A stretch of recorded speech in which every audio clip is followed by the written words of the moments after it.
বিসমিল্লাহির রহমানির রহিম। আজকে ডিফারেনশিয়াল এবং ইন্টিগ্রাল ক্যালকুলাসের মাল্টিপল ইন্টিগ্রাল নিয়ে আমি আলোচনা করতে যাচ্ছি। অর্থাৎ ইন্টিগ্রাল ক্যালকুলাসের একটা পার্ট হলো মাল্টিপল ইন্টিগ্রাল। আমরা এই দুইটা ইন্টিগ্রেশন একসাথে থাকলে আমরা সেটাকে বলবো ভলিউম সারফেস ইন্টিগ্রাল। আর একটা যদি ইন্টিগ্রেশন থাকে, যেমন এটা যদি না থাকতো, শুধু 1 to 2 এক্স স্কোয়ার ডিএক্স ধরে নিলাম, তাহলে সেটাকে বলতে হলো আমরা লাইন ইন্টিগ্রাল। এখন এখানে আছে দুটা, ওয়ান লিমিট আছে, একটা ইন্টিগ্রেশন 1 থেকে 2, সেকেন্ড ইন্টিগ্রেশন লিমিট হলো 2 থেকে e to the power x.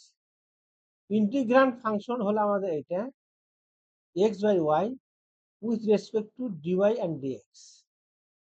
Then you can say that this is the surface integral or two dimension in two dimension. যদি তিনটে ইন্টিগ্রান্ড থাকতো তাহলে আমরা বলতাম this is the volume integral in three dimension with respect two dy dz dy dx. এখন আমরা এরকম একটা প্রবলেম করে দেখি কেমন হয়। এখানে আমরা দেখতে পাচ্ছি ইন্টিগ্রান্ড ফাংশনটা হলো এটা। এখন প্রথমে আমার যে ফাংশনটা দেওয়া আছে অর্থাৎ ডিওয়াই দেওয়া আছে, তার মানে বুঝতে হবে ইন্টিগ্রান্ড ফাংশনকে আমার firstly we have to integrate the integrand function with respect to Y.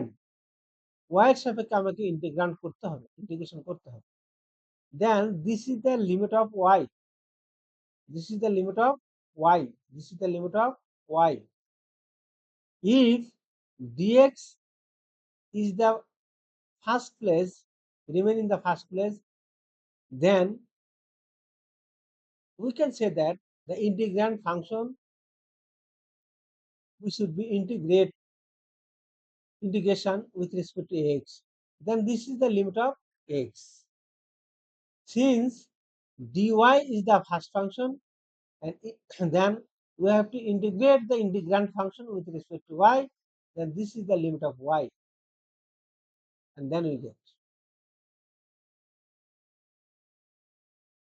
x and y. এখানে দুটি ভেরিয়েবল, x একটা ভেরিয়েবল, y একটা variable, there is no constant. তাহলে আমরা কোনটাকে ইন্টিগ্রেশন করব? এখানে একটা বিষয় হলো যে যেহেতু এখানে y আছে, dy ইন্টিগ্রান্ড ফাংশনটা x y দুইটার মাধ্যমে আছে, কিন্তু আমাকে করতে হবে y এর সাপেক্ষে, এটা দেখে বুঝতে হবে। তাহলে যার সাপেক্ষে আমাকে ইন্টিগ্রেশন করতে হবে সেই ভেরিয়েবল বাদে অন্য ভেরিয়েবলকে আমার রিমেন আনচেঞ্জ রাখতে হবে। কোনো অন্য ভেরিয়েবলটাকে আমি ইন্টিগ্রেট করব না। যেমন এখানে এক্স কে আমি রিমেন আনচেঞ্জ রেখে দিয়েছি, আর ইন্টিগ্রেশন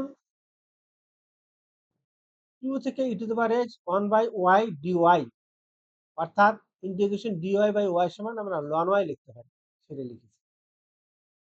তখন আমার এই লিমিটটা হাফ ব্র্যাকেট দিয়ে ডান পাশে চলে যাবে। যখন ইন্টিগ্রেশনের কাজ হয়ে যাবে তখন তার লিমিটটা হাফ ব্র্যাকেট দিয়ে ডান পাশে চলে যাবে। Lower limit to upper limit হতে পারে। এবার লিমিটের মানটা আমরা বসিয়ে দেব। প্রথমে আপার লিমিট বসবে, তারপরে সূত্রের মাইনাস, তারপরে লোয়ার লিমিট বসবে। ক্লিয়ার? মাই ডিয়ার স্টুডেন্ট, এবার আমি বলতে চাচ্ছি এখানে আপার লিমিট লোয়ার লিমিট বসানো শেষ, অর্থাৎ ফার্স্ট ফাংশনের সাপেক্ষে আমাদের ইন্টিগ্রেশন শেষ হয়েছে। এবার সেকেন্ড অর্থাৎ ডিএক্স এর সাপেক্ষে এক্স এর সাপেক্ষে করবো, এক্স এর সাপেক্ষে, এক্স এর সাপেক্ষে এটা করবো। তাহলে কি হবে, আমার এখানে এটাকে একটু সিম্পলিফিকেশন করে নিতে পারি। এই এক্সটা লন থাকার কারণে সামনে চলে আসতে পারে, সহায়ক হয়ে আসতে পারে। তাহলে এক্স এর এক্স গুণ করলে এক্স স্কোয়ার, আর ই ভিত্তি লন ই এর মান হলো 1, তাহলে x square minus x ln 2 dx. এবার আমরা দুটি ভাগে ভাগ করে দিতে পারি, একবারও করতে পারি, ভাগ করে দিয়েছি। ভাগ করতে আমরা ইন্টিগ্রেশন এক্স স্কোয়ার কে গেলে এক্স কিউব বাই 3, অর্থাৎ পাওয়ার যা আছে তার সাথে এক যোগ হবে, আর ওই পাওয়ারটা নিচে এসে ভাগ হবে। এক্স লন টু, এখানে লন টুর সাথে কোনো এক্স চলক নাই, বিধায় আমরা শুধু এক্স কে করবো এক্স এর সাপেক্ষে, করলে হবে x square by two. Ln two remain unchange as a constant, then upper limit lower limit আমরা বসিয়ে দেবো, বসিয়ে দিলে আমরা এটা, this is the required answer. Similarly আমরা এটাও একইভাবে করব। এই অঙ্কটা আমি একটু দেখাচ্ছি এখানে, এখানে একটু তফাৎ আছে, y e to the power x y dy dx dy. এখানে দেখা যাচ্ছে ফার্স্টে দেওয়া আছে ইন্টিগ্রাল ফাংশন হলে এইটা ইন্টিগ্রাল ফাংশন, এটা কিন্তু প্রথমে আমাকে ডিএক্স দেওয়া আছে, তার মানে আমাকে বুঝতে হবে এটাকে প্রথমে আমার এক্স এর সাপেক্ষে ইন্টিগ্রেশন করতে হবে, আর this is the limit of x.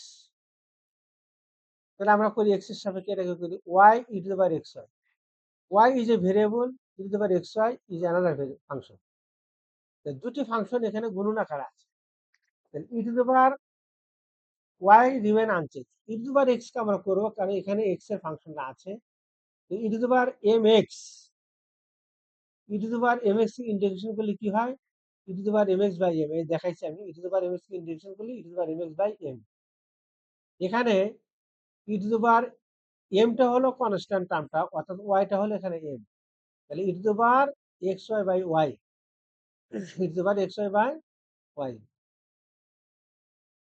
এখন আমরা আপার লিমিট লোয়ার লিমিট বসিয়ে দেবো, লোয়ার লিমিট আপার লিমিট কোথায় বসবে, শুধু এক্স এর পরিবর্তন হবে, এই ওয়াই কেটে যাবে, e to the power x y যাবে, শুধু এক্স এর পরিবর্তে বসবে, আমরা এক্স এর সাপেক্ষে ইন্টিগ্রেশনটা করেছি, তাহলে এক্স এর সঙ্গে এখানে বসলে ওয়ান বসালে কোথায়, e to the power y, সূত্রের minus e to the power minus y,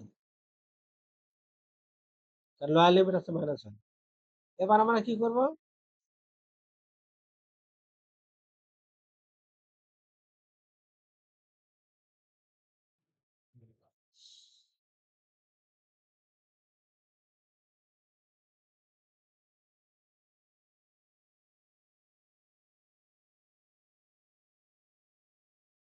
এবার এটাকে আমরা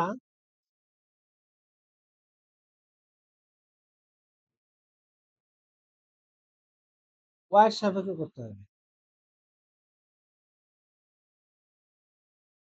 ওয়াই এর সাপেক্ষে আমরা ইন্টিগ্রেশন করব, e to the power y কে e to the power y, e to the power minus y minus e to the power minus y, সেই মাইনাসে এই মাইনাসে প্লাস হয়ে গেল, লিমিট জিরো থেকে লন টু, আপার লিমিট আগে বসাবো e to the power ln two, তারপরে e to the power minus ln two, এবার মাইনাস দিয়ে আবার লোয়ার লিমিট জিরো বসে, ই টু দি জিরো মান one, e to the zero মান ওয়ান টু, এই টুটা কেটে যাবে, থাকবে হলো টুটা কেটে যাবে, থাকবে এইটা।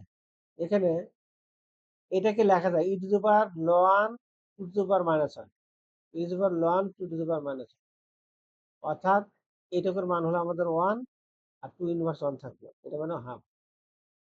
এমনি ভাবে আমাদের আরো কিছু প্রবলেম আছে, আমরা করবো ইনশাল্লাহ, প্রবলেম গুলো খুবই গুরুত্বপূর্ণ, পরীক্ষা আসে, এখান থেকে একটা অঙ্ক আসে, যেমন এখানে সাইন কোসাইন ফাংশনটা একটা অঙ্ক করা আছে, determine the value, determine the value of 0 to pi by 2 আর 0 to pi cos of x plus y dx by. এখানে আমরা প্রথমে ইন্টিগ্রেট এই ফাংশনটাকে x এর সাপেক্ষে করব, তাহলে প্রথম আমরা x দেওয়া আছে, dx দেওয়া আছে, আর x এর লিমিটটা হবে 0 থেকে পাই, তাহলে এটাকে আমরা করি, cos x এর ইন্টিগ্রেশন করলে হয় sin x, x এর সাপেক্ষে x করলে হয় 1, 0 থেকে পাই, লিমিট বসিয়ে দিলাম, আমরা এটা পেলাম। এবার আমরা এটাকে y এর সাপেক্ষে করব, কারণ এখানে y আছে, dy আছে, sin y কে করলে হয় মাইনাস cos y, y কে y এর সাপেক্ষে 1, আর sin y কে করলে হয় মাইনাস cos y, মাইনাসে মাইনাসে প্লাস, লিমিট আমরা 0 থেকে পাই বাই 2 দিয়ে দিই, এবার লিমিট বসালে আমরা এই মানটা পেয়ে যাব। ওকে, সিমিলারলি আমার আরো কিছু অঙ্ক আছে, আরো অনেক অঙ্ক আছে, এগুলো আমরা এইভাবে দেখবো সব, এখানে এখানে তিনটা আছে, তার মানে এখানে ডিএক্স ডিওয়াই ডিজেড, এই তিনটা আমরা দেখবো। প্রথমে এক্স এর সাপেক্ষে, তারপর ওয়াই এর সাপেক্ষে, তারপর জেড এর সাপেক্ষে, এটা প্রথমে এক্স এর সাপেক্ষে, তারপর ওয়াই এর সাপেক্ষে, তারপর জেড এর সাপেক্ষে।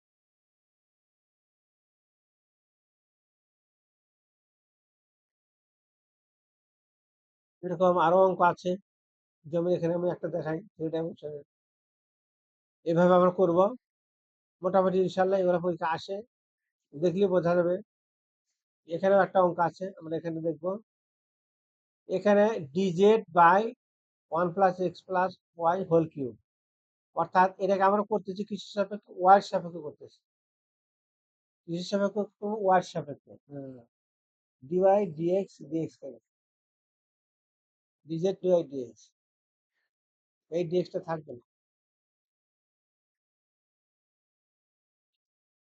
এইখানে আমরা এখান থেকে নিয়েছি, এই ফাংশনটাকে আলাদা করে দিয়েছি। প্রথমে জেড আছে তো জেড এর সাপেক্ষে করবে। এখানে কিন্তু কোনো জেড নাই, তাহলে this will be remain unchanged. We have to integrate the integrand function with respect to z, but there is the term z term in the integrand function. এই ফাংশনের মধ্যে কোনো z টার্ম নেই, সো শুধু dz কে integration করলে হবে z। এবার আমরা লিমিট বসায় দেবো, আপার লিমিট বসায় দিলাম, লোয়ার লিমিট বসিয়ে দিলাম, আমাদের এটা হলো। এইটাকে এখন আমরা একটু সহজীকরণ করার জন্য এভাবে লিখেছি, 2 বাই এত মাইনাস 1 বাই এত, লসাগু নিলে আমাদের এটাই হয়। এটাকে আমরা আবার এভাবে উঠিয়ে দিতে পারি, এটাকে এভাবে ইনভার্স করে নিলাম, এখন এটাকে আমরা ইন্টিগ্রেশন করবো। X two the power minus 3, আমরা এটাকে এক্স মনে করলাম, তাহলে মাইনাস 3 প্লাস 1, পাওয়ার যা আছে তার সাথে এক যোগ হয় আর ওটা এসে নিজে ভাগ হয়। এক্স এর সাপেক্ষে এক্স, ওয়াই এর সাপেক্ষে ওয়াই করলে হয় 1। এটাকে যদি আমরা এক্স মনে করি, x two the power minus 2, অর্থাৎ পাওয়ার যা আছে তার সাথে এক যোগ হবে, ওটা এসে নিচে ভাগ হবে। ওয়াই এর সাপেক্ষে ওয়াই করলে কি হবে? 1। এবার আমরা লিমিট বসিয়ে দিচ্ছি, লিমিট বসিয়ে আমরা এটা পাচ্ছি, এটা পাচ্ছি লিমিট বসিয়ে। লাস্ট ক্যালকুলেশন আমরা চাচ্ছে এটা আসছে। এখন এইখানে আমরা এক্স এর সাপেক্ষে ইন্টিগ্রেশন করে দেবো, এখানে এক্স এর সাপেক্ষে ইন্টিগ্রেশন করে, এটা যোগ বিয়োগ করলে হয় 1/4। এটাকে ইন্টিগ্রেশন করলে কি হবে তাহলে? 1/4x। আর এটাকে ইন্টিগ্রেশন করলে কি হবে? মাইনাস 1/1 প্লাস এক্স, অর্থাৎ 1 plus x whole to the power minus 2। আমরা ইন্টিগ্রেশন করলে এটা পাই। আর এটা ইন্টিগ্রেশন ডিএক্স বাই লনে, dx by 1 plus x ln of 1 plus. এবার আমরা লিমিটটা বসিয়ে দেবো, আপার লিমিট 1 লোয়ার লিমিট 0। আগে বসাবো আপার লিমিট, তারপর মাইনাস দিয়ে লোয়ার লিমিট। আশা করি ইনশাল্লাহ সবাই বুঝতে পারবে। আর এখান থেকে একটা অঙ্ক আসে, মানে ভালোভাবে দেখবো। বুঝতে না পারলে আমাকে কমেন্ট করে জানাতে হবে, আমি ইনশাল্লাহ আবারও দেখবো। Thank you, no more today, thank you very much.